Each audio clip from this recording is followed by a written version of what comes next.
ব্ৰহ্মপুত্ৰৰ জলজলি নদীৰ ভয়াৱহ গৰাখহনীয়াত কদমতলা গাঁও বিলুপ্তৰ পথত প্ৰায় 250টা পৰিয়ালৰ ক্ষতিগ্ৰস্ত। কদমতলা গাঁৱৰ উত্তৰফালে ব্ৰহ্মপুত্ৰ নদী আৰু দক্ষিণফালে জলজলি নদীৰ অব্যাহত গৰাখহনীয়াই বৰপেটা জিলাৰ চেগা সমষ্টিৰ কদমতলা গাঁও বিলুপ্তিৰ পথত।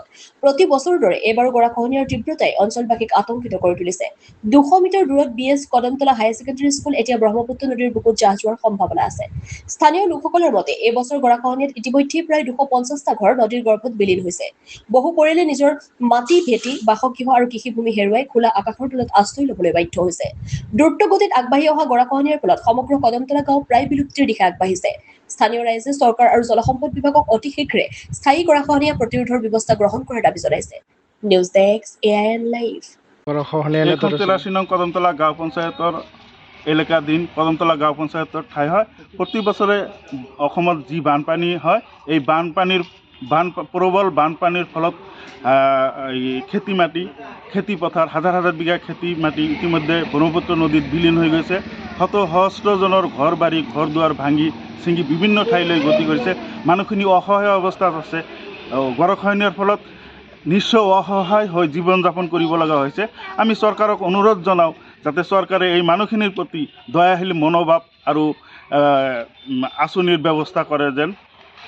তাৰমানে আমাৰ চেঙা সমষ্টিৰ কদমতলা এখন গাঁও, বহুতখন গাঁও আছে। গাঁৱত ব্ৰহ্মপুত্ৰ নদীয়ে আৰু দক্ষিণফালে জলজলীয়া নদী উত্তৰ ফালে, তাৰমানে দুটা নদীৰ মাজতে আমাৰ এই ছয়সীমান আৰু কদমতলা গাঁওখন বছৰ বছৰ দুইফালৰ পৰা ভাঙি ভাঙি বহুত গাঁও আমাৰ ইয়াৰ পৰা বিলীন হৈ গৈছে।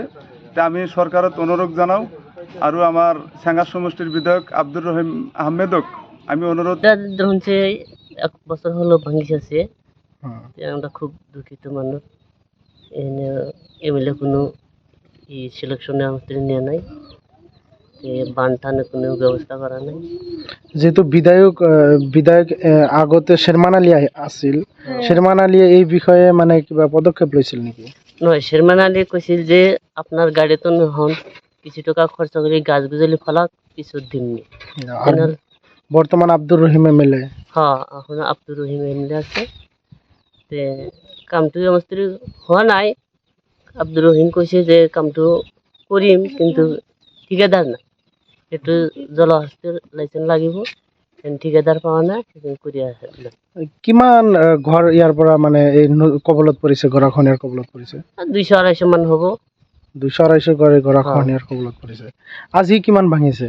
আজি বহুত ভাঙিছে। আজি মোটামুটি 81 মান গেছে। এতিয়া ক'ত যাব? যেহেতু ইয়াতে ঘৰ আছিল আপোনাৰ, এতিয়া ক'ত যাব আপোনালোকে? এখন ক'ত যাম? এখন মাটির জমি তো নাকি, এখন ক'ত যাম ঠিকানাটো হোৱা নাই। সরকারক কি আহ্বান জানাবো? সরকারে এখানে কৈ আছে যে সরকারে আমাক কোনো একটা ব্যবস্থা করে দিলে হয়, ভাল হয়, কিন্তু কৰিব না নয়। ঠাইখিনিৰ নাম কি? কদমতলা। কদমতলা। কদমতলা গাঁওখনৰ নাম কি পৰে?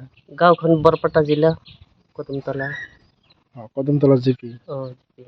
জিপি এখন বর্তমান চেঙ্গা সমষ্টি করে গেছে। চেঙ্গা সমষ্টি। বালুচার নাই, জ্বালা বালুচার আছে। বালুচারে জ্বালা বাড়ি হয়ে থাকুন কহলে আজকে এই দশাংরে। কিমান দিন ধরে ভাঙি আছে? ভাঙতেছে পারে তাও 2-3 মাস হলো ভাঙতেছে। এখন তো দুর্গতি একবার আংরা আরো দুর্গতি। একটু বেড়া তাও আলাদা হয়েছে। এখন একটু পোলা নে কইরা খাই, সেই পোলাটা তাও বেত নাই। এখন দুটো ঘর ছাইলে, সেই ছাইলে দুটো যান তা আন্দাজে কর নিমু, তাও খবর নাই ছাইলে দুটোর। বহুত ঘর মানে ইয়ার পৰা আঁতরি আছে না? যারা মাড়ি আছে তারা গেছে, আঙ্গের তো মাড়ি নাই, আমরা কোন যাম? আঙ্গের কোন আনতে মা এক পা মাড়িও নাই যে আমরা যাড়ে দাঁড়াম। কি কব সরকার? কি কব সরকার? আমি কি কব না, আমরা কি কব? সরকার এখন যেটা করে সেটার মধ্যে থাকা নাকি। এইভাবে তো কষ্ট করতেই আছি। নদী বাঁধ দেওয়ার ক্ষেত্রে সরকারকে আহ্বান জানাবো নাকি? সরকারের তো কই যে আগে গাছ গুজালি ফালা থুক, পরে পাশে দেখা যাব, খালি লেই করতেছি।